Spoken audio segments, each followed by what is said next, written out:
Hello, hello. Welcome to our AV support webinar. I'm Mehdi, your host for today, and I'm thrilled to have all of you here. Before we dive into the exciting world of AV support, let's quickly cover a few important details. First, if you have any questions, please use the chat feature located at the bottom of the Zoom window. Our team will be actively monitoring the chat and will answer accordingly. And for specific questions that require more detailed support, we're more than happy to schedule a one-on-one session with our team and see what we can do for you. As you know, this recording will be recorded for you and folks who was not able to join us today, and it will be sent out as we wrap up the recording. And we'll also be selecting a winner from who registered the webinar today, and they will receive 10 hours of remote AV troubleshooting and support completely free of charge. And we will let that winner know via email and check that out. And once again, thank you all for joining our AV support webinar. And we hope you find this session valuable. And without further ado, let's dive into our presentation with our one and only Randy, our president here at DCS Global. Take it away, Randy. Thank you, Mehdi. By way of introduction to Gary will be jumping in towards the end or giving some anecdotes around his experience as our Chief Technical Officer. My goal in today is just to review the agenda a little bit and then talk about some of the try and buy considerations, the pitfalls of not having a support agreement, and then ultimately what some of our superpowers are. This recording is also going to be used from our sales team to then send out to people who are maybe on the fence about having a support agreement with an AV integration shop or even an IT shop. We have about 50-50 in our customer base that some do and some don't. And so the intention of this is to help you with your decision making. So we're looking for some feedback. If this webinar is helpful in your decision making or there are points that we've missed and you're watching the recording, do chime in any of the comments or reach out to us specifically. So yeah, Mehdi, thanks. I know you're going to run slides, so if I'm a little off pace, I'll just give you the verbal cues, but I think we're ready for the next slide. Mehdi's covered some of these logistics.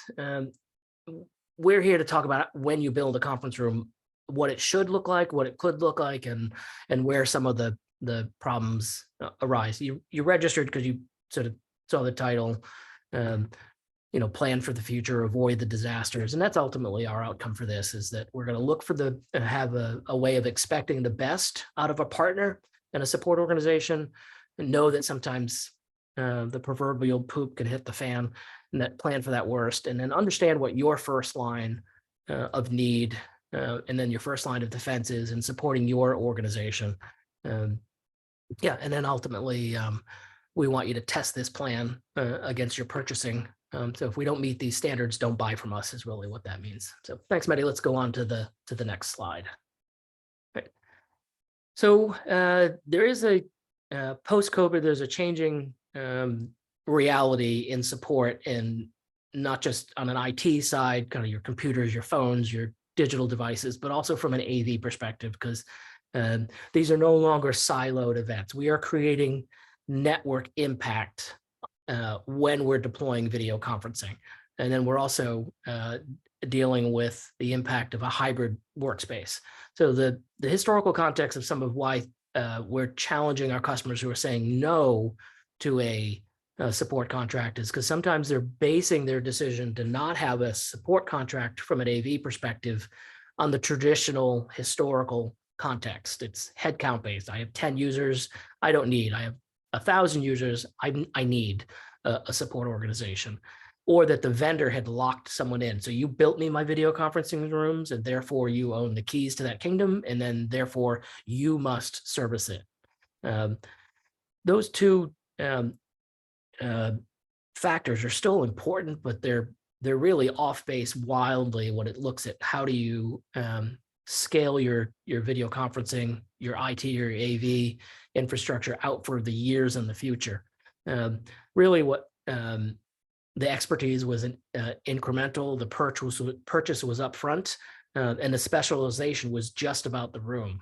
The next phase of AV support is the innovation, the rapid change, the deployment of new technology like AI or intuitive based tools that change when the manufacturer makes a shift. If you don't have an engagement, you're then revisiting and re-adjudicating your purchase with another vendor. A support contract keeps you engaged with the specialist you chose up front so that you have them month over month, year over year, until they screw up, then you fire them. So we started the business as DCS Global, knowing that we needed a collaboration approach that is looking at a multi-office, multiple location. The merger with my company, Perfect Video Conferencing, mirrored DCS, and that we had to have the standards that led us to that pursuit of perfection. But we all know none of this is perfect. So the challenges that Gary is going to speak to a little bit, and some of what you'll see in the rest of the slides, is that everyone's doing some form of video conferencing. Everyone thinks that reboots resolve everything, and not everyone keep it simple. So I'll talk about those 3 points and then your end users in the next bit of slides. So thanks, Mehdi, and I'm going to move on to the next one. This will be about your 5-minute warning, Gary. So just the rest of them I'm going to go through rather quickly. And so I just want to make sure that I keep you in queue. All right, I'm not going to read the slide in great detail, but clearly over the last 3 years, and I wanted to put out some statistics. There's some reasons why people have adopted video conferencing and why it becomes important to have an engagement with a specialist. And it doesn't need to be me, it doesn't need to be us, but we're recommending, because we're the cleanup crew for a lot of companies, we're recommending that you do pick a vendor, a partner, with an eye on the future. I put COVID continuity in there because it's both COVID and continuity. COVID created the demand. Everyone now wants their home office experience, and they want the consistency or the continuity of being able to connect wherever and whenever, either on-prem or back at their home office. And there's productivity in these services that go well beyond the microphone, the speaker, and the camera. And that was the traditional model that those of us in the video conferencing space cut our eye teeth on. We built you great conference rooms, we made them scale, and that silo stayed where it is. But now we've got whiteboard capturing, recording, broadcasting, multicasting, and some AI enhancements, tap to start or register in the building and get your logo on screen. There are some ways that we're enhancing the experience based on emerging technology. And the manufacturers don't keep you up to date. Your partner is the responsible party for doing that. And then the core fact of this is if you're in an IT role or if you're in a facilities role, the fourth bullet down, that 56%, and these are Gartner statistics if you're wondering about the source on this, we have a relationship with Gartner and pulling up some of their stuff. The reality has changed. 56% of CFOs have a budget for video conferencing in the next 6 to 12 months. If they're buying it, you as an IT person have to support it. And there's an exponential growth expected in this industry, doubling nearly from what is anywhere between 6.6 and 7 billion to a $13 billion industry by the end of next year. And so if your organization is part of that growth, usually a 10 to 20% support contract on what you've purchased helps your equipment last over time. Next and nearly to last slide. All right, I've already talked a little bit about these things, but for the recording purposes, I wanted to make sure that some of the real explicit reasons of buying a support plan, it is necessary. Some rooms are kits, huddle rooms aren't complex.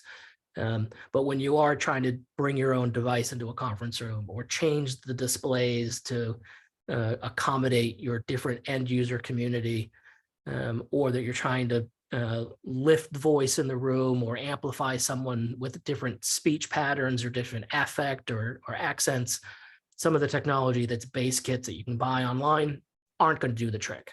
And the potential failures of a mission critical room leave you in front of your executive team in the lurch. And we're seeing that more and more as the promises of simplicity and kits go to market. When they fail, they typically fail hard in front of an audience that wants to use the kit. And we want to make sure that you're painfully aware of that, and it doesn't have to be painful. And then obviously some of the benefits of working with any IT organization, but especially us. You have a specialized video conferencing organization. Our values of partnership, innovation, excellence, and value stand clear on our website and in everything we do. And clearly, I just hit the mute camera button. Sorry about that, Betty. And then really what you get out of a relationship like this: peace of mind, preventative maintenance, an expert, customizations, and some cost savings. Next slide, we'll talk a little bit more about the cost savings, and then I'm done. So go ahead, Mehdi, next slide. Right. Related to cost savings, I'm going to skip to the bottom of this. The top of it is really like, how do you pick us, or how do you pick someone? At the bottom there, I'm talking about how do you get cost savings. You're going to get a guarantee when you work with us, and you should demand a guarantee when you work with anyone else. And then you should know your warranty. So the support agreement that you're looking at will likely be an envelope over what is already being provided through the reseller by the manufacturer of what you've purchased. And that, depending on the complexity of your room, is going to be an imprecise target. Logitech may have a 12-month, Biamp may have a 2-year, Shure may have a 3-year, Kramer has a lifetime warranty. So if you're not told that up front or not tracking it, you may have a room that's got multiple components in it with multiple expirations over time. And you've got enough to do, have your support organization do that for you. And that's where you get the better cost and better services over time. I think this may be the last one, Mehdi. I'm not tracking. Yeah, great. And then wanted to talk a little bit, thanks for the reminder here, Mehdi. I want to talk a little bit about how we approach this and then hand it off to Gary. So again, for recording purposes, know a support model. That support model needs to help, not hinder. And then do you get or not get live answers or FAQs? We have 3 typical plans to give you support. If you don't know us and you call us, we're going to support you. We're going to discover more about your organization and about your room and support it. And we're going to run a credit card and charge you. So if you don't know us, call us. We'll help you for a rack rate fee. Some people will say, you're not ours. Don't bother. But we'd like to get to know you by fixing your problems. If we can fix it, you'll probably like us, and then we'll be a partner for long term. The next model that we have, you can buy a block of hours. Use it or lose it by some time period that we negotiate, and use it however you want. It's we're not going to fix your toaster in your cafe. Use it or lose it within the skills that you're asking us to do. And we'll just need to know those boundaries and barriers for your organization. Or we'll put a wrapper, a 1 or 2 or 3 year, all inclusive, including some warranty and some replacement, advanced replacements on that. So obviously the price point goes up depending on the model you choose, but those are our 3 models, and we're glad to customize those for you. So Mehdi, I think we were just going to briefly look at the support plan, but just, yeah, there you go. So we're at the top of this, I mentioned have your first line and your SLOs, your service level objectives, known to you. And if you're interested, we'll send you this to show you our approach to negotiating a support contract. So Betty's going to scroll real briefly, and we're going to stop. May want to look at those 5 core reasons, but we're going to stop at kind of the standard service level objectives on that next page. So we're coaching you a little bit. Go to the last page, please. We're going to coach you a little bit around how do you decide what you need, and this response time thing is going to be key. These are some industry standard based service level objectives. You'll need to match that against what you need in your organization. And I think Gary's got some examples of where there has been mismatches on this, and then the expectations aren't set. This is really about setting the right expectations. So ping us if you want this document. We'll be glad to send it. Yeah, and then these are kind of usually where we land on 90% of our support contracts. All right, Mehdi, I think I'm done, but let's take one last look at the slide and then hand her off. Yeah, so I have the pleasure of introducing Gary, our Chief Technical Officer. I met him at a conference where both of our different organizations were being recognized for our excellence in leadership in supporting organizations that had been screwed up by other organizations. We were cleanup crews. They were cleanup crews on more of the core infrastructure, cloud, bridge infrastructure. We were the cleanup crew for endpoint prem deployments. And so that was the beginning of a wonderful marriage. And Gary, I hand it off to you to talk a little bit about the pitfalls from your perspective as a buyer of support services and a creator of support services. Well, thank you, Randy. Good job. So, yeah, I've been intimately involved.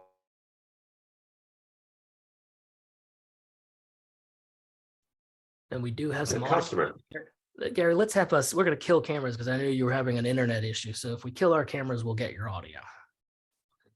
Okay, let's give that a try. Hello, everyone. Testing 1, 2. Good to go. Okay, good to hear. Yeah, so I've been both a customer and obviously helped tailor the support systems here at DCS. And there's a lot of elements to this. So let's move to the next slide. I've seen many cases where a lack of agreements have caused substandard support due to poor planning on the customers and a lack of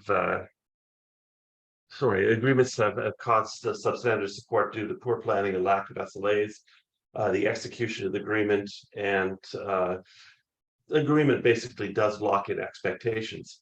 I believe that a lot of what happens with a support agreement is a very enhanced level of communications, and that's been my experience. So when you have a support agreement, generally you on the support side, I'll have a lot of records of what's going on at the customer site, and the customer quite often will be able to schedule a particular individual in the support arena that is specialized or has intimate knowledge of that particular site. So there's a lot of advantages from that side of things.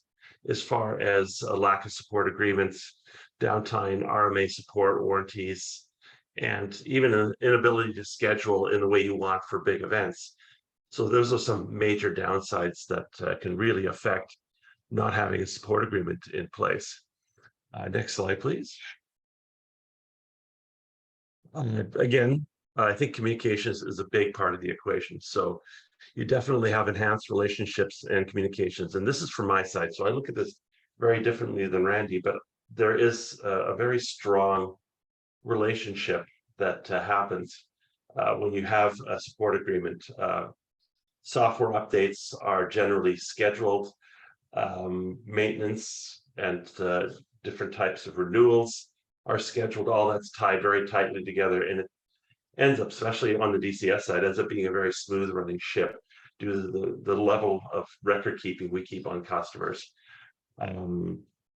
It's improved stability, reduced downtime, and the ability to get a specific rep on our support team for very specific, complex, or sites that have very specific requirements. So it's quite amazing, to say the least, how well the teams work together when we have.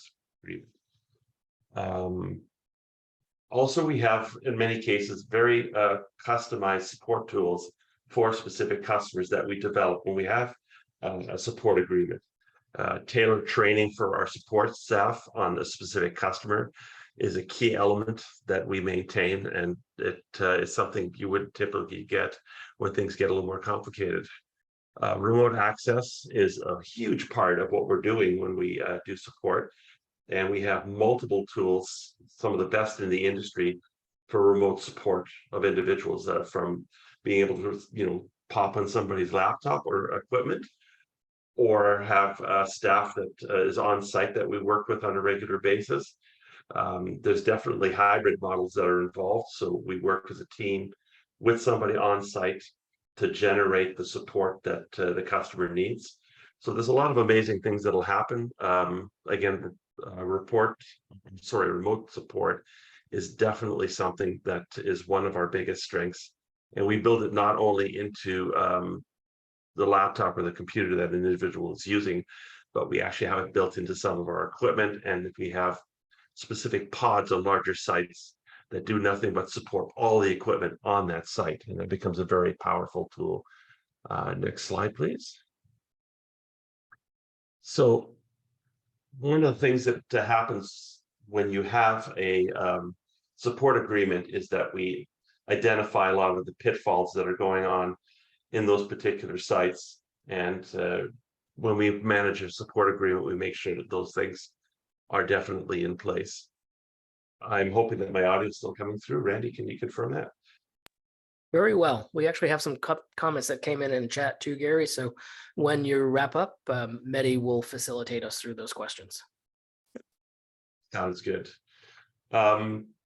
Yeah, so there's a lot involved in negotiating and arranging support agreements. And there's a lot of strategies we have in place to overcome challenges and avoid some of the pitfalls on that specific site or the customer's environment. So a lot of that gets worked out, and it becomes a very efficient way to support the customer. So I've had phenomenal experience when we have a chance to work ahead of time with the customer to set up all the tools, all the strategies for all the specific sites the customer has and the equipment that the customer has. Next slide, please. The long-term effects on the business. Well, the support agreement definitely, in our experience, has a huge ROI, because what happens is that the support is more efficient, it's quicker, it's to the point, and in specific cases of critical support, there's just no replacing the planning that goes on when we have a support agreement with the customer for all the different scenarios that can happen on that site, specifically around the premise and the equipment that they're using.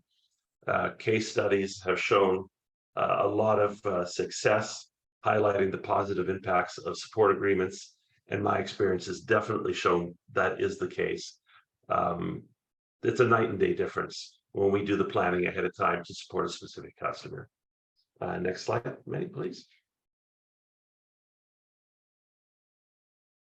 So, tips for selecting the right support agreements. What we found is that obviously there's hybrid, there's SLOs, there's systems and scale depending on what the customers have. So we have many different types of support agreements, and even those are custom tailored for customers based on what's negotiated. And also we help with the procurement process as far as picking the right equipment to make support easier. And obviously, when we're involved in that process, the key for us is trying to make sure that less support is needed, that the customer has a better experience with their equipment. So we are always there to make sure that we're maximizing the value of what the customer chooses. Next slide, please.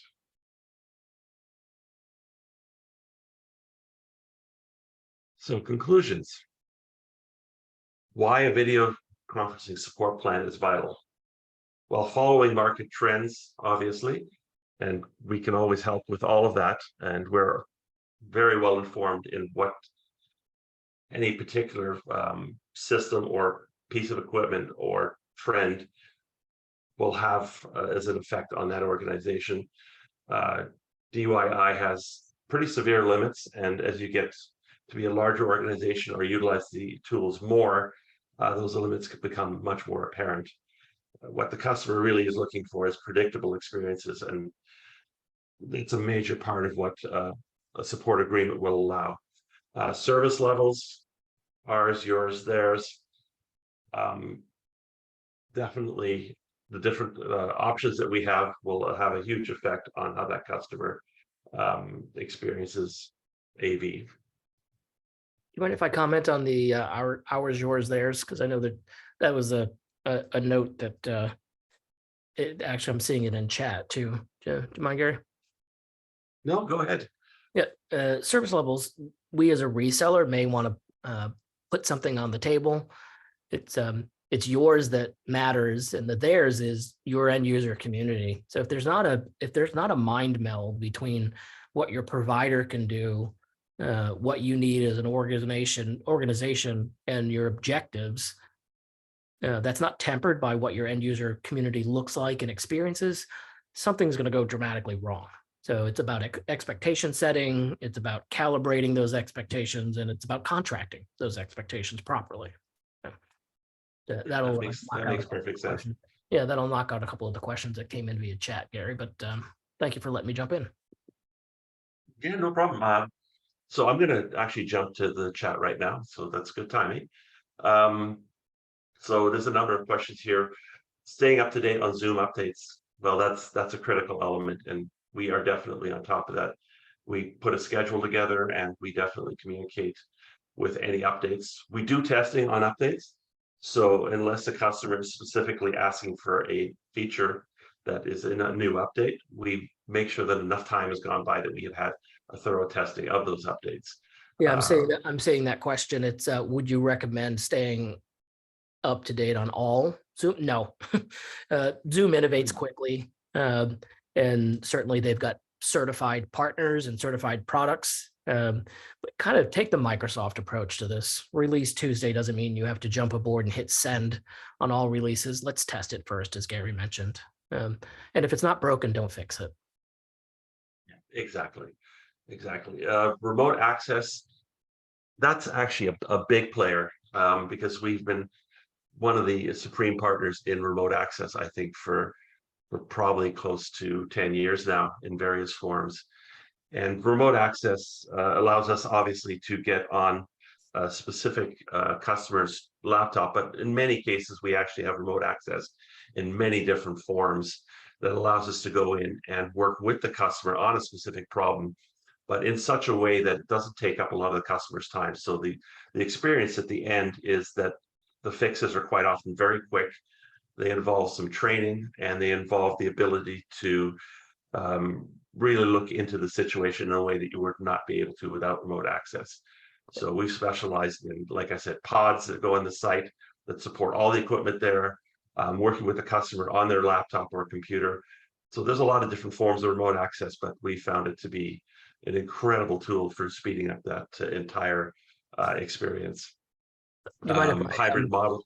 Let me merge that one with one of the other questions that are in there, Gary, if you don't mind. Yep. So it's what would remote access look like, and then do you hire out staff on site for support? Not often, but yes, we do hire staff on site. So if you've got someone going on vacation, you need personnel. We just want to make sure they have the right skill. And what we're typically doing is building kits that don't really need someone on-prem, or at least just some basic smart remote hands. So standard AV procedures, as built, drawings, backups in the more complicated room, or kits that are nearly idiot-proof in the rest of the room, certified gear. So yeah, we could certainly hire out fee-for-service staff on site. Not our core model, because we're not desktop management. We're not a desktop management shop. But we've had people go in and facilitate board meetings or use the enhanced Teams or Zoom or Crestron functions as experts, so that the meeting technology stays out of the way of the meeting. So you can certainly hire us to be on site where your high exposed meetings are happening. And then, Gary, the combination, I think, for what it would look like, 90% of these issues can be resolved by a reboot. 5 of them need someone on device. And as Gary was mentioning, that device can be a pinned or remote serviced device. Especially in the Zoom world, more of these are being deployed on an Android OS, which gives you some limits to remote access. But we can put an inline PC, or you can put an inline PC.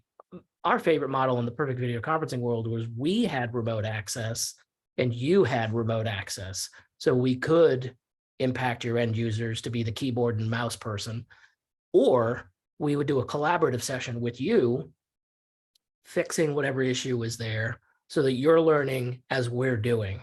And that teach an organization the fish model is some of our favorites. We're glad to do everything for you if that's the white glove service you want, but 9 times out of 10, a reboot or some basic understanding of these kits means you can keep your costs down, your exposure by your end users down, and your community happier. So, Gary, I think I just knocked those two on. You did. I also wanted to mention one more thing, and obviously when we're doing support, some individuals will get a lot of training because that's a benefit to them and benefit to the organization. In some cases, we'll be very, very hands-on ourselves to make sure that it's easy for that particular staff to support us supporting them.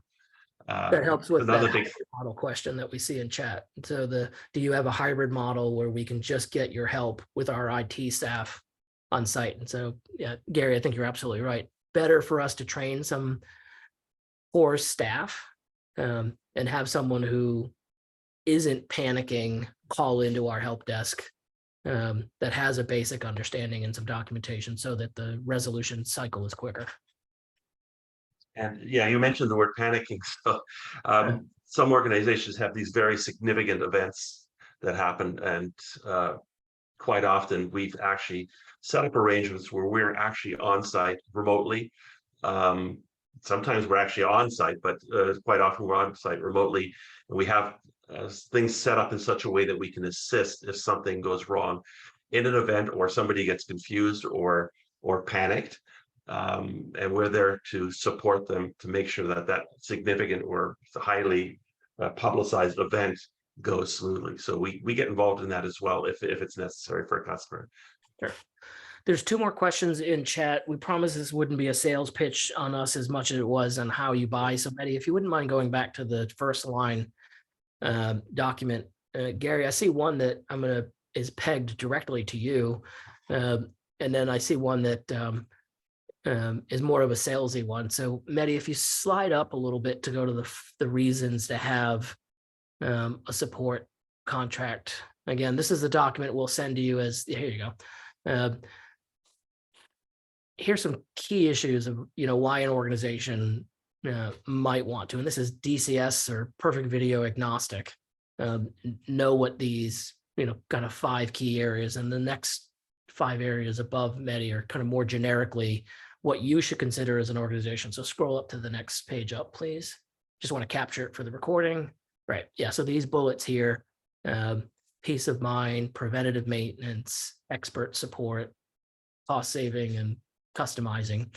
Those 5 areas, any reseller that's worth their salt should have those in front of you as ways that the enhancement isn't just about the light staying green and the system staying on. And so that answers, Gary, I think that the second to the last question. I joined late. Can you tell me why I should use DCS for support in a nutshell? In a nutshell, use us because we're good, but use anyone with these criteria in mind. Or when you're negotiating a contract, have these key criteria in mind and know your objectives, your service level objectives, your end user community needs, and your business needs, and the promises that you made. If you have that, you'll be able to negotiate with us and get what you need, or any other partner.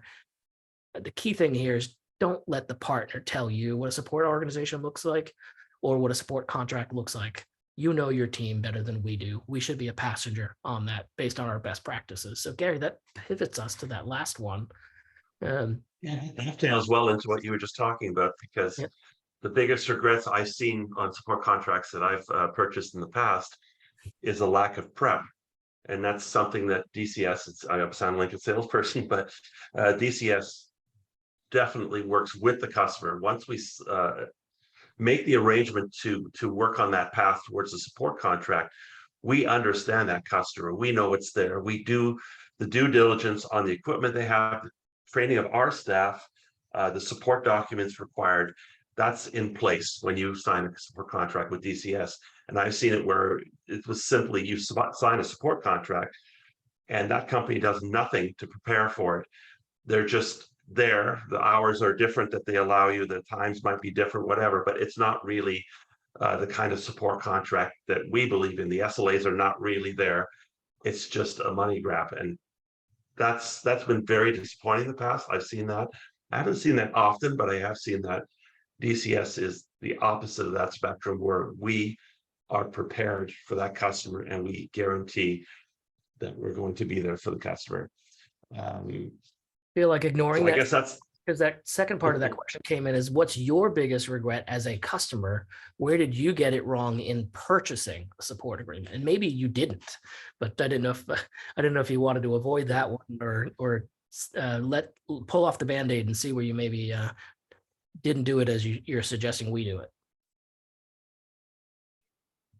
Well, it's an interesting one. I mean, I'd like to think that I've been customer focused for a very long time, so I'm not quite sure I've had that many failures, but we all have, obviously, and not preparing enough, I think, is by far the biggest one when it comes to that. So I've probably been a victim of that in the past. But I think from my short, I know that text came into you, but from my perspective, I used to deploy short-tail systems. And it really was about end user training and expectation setting. So my biggest regret on getting it wrong from a support side is not doing a proper handoff between the sales team and the people who purchase the gear. And this is either side, reseller or customer side, not doing a purchasing to support handoff within both organizations. So there's a whole group of people who buy stuff and deploy it. And then there's a whole group of people who use it and then support it. And if those teams don't know about where the bones are buried or who's responsible and what promises were made, that's where things go off the rails pretty quickly. yeah, I mean, from a sales side, I see that, Randy, and it's dovetail, or it ties in what I was saying earlier about not being prepared enough for the customer, because if that handoff doesn't happen, that information transfer doesn't necessarily happen either. Sweet. Good. We're at the 30-minute mark or 35-minute mark. We want to keep these brief for recording purposes. Mehdi, I don't know if there's any wrap-up items. I know we closed down the chat a couple of minutes ago, so I think we're good there. Anything else, Mehdi, logistically? Otherwise, let's wrap her up.